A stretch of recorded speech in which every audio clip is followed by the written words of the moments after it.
पत्नीଙ୍କର ନିଜର ଇନକମ୍ ନଥିଲେ ସେ ମେଣ୍ଟେନାନ୍ସ ପାଇପାରିବେ କି? ଉତ୍ତରଟି ହେଉଛି ହଁ।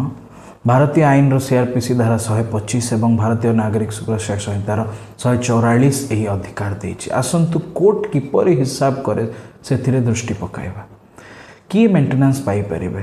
ପତ୍ନୀ ଯଦି ସେ ଆଡଲ୍ଟରି କରୁନାହାନ୍ତି, ଅବିବାହିତ ଅସମର୍ଥ ସନ୍ତାନ ଏବଂ ବୃଦ୍ଧ ମା ବାପା।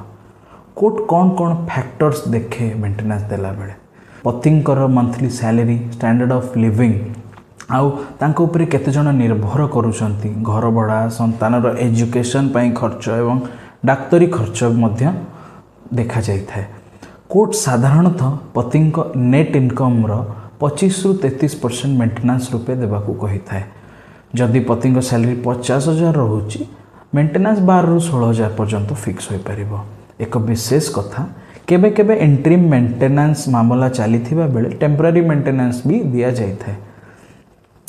ଆପଣଙ୍କ ମତ କ'ଣ? କୋର୍ଟ ୟୁନିଫର୍ମ ପରସେଣ୍ଟେଜ ଫିକ୍ସ କରିବା ଉଚିତ ନା କେସ୍ ଟୁ କେସ୍ ବେସିସ୍ରେ ଡିସାଇଡ଼୍ କରିବା ବେଟର୍ ରହିବ? କମେଣ୍ଟରେ ନିଜ ମତ ନିଶ୍ଚୟ ଦିଅନ୍ତୁ।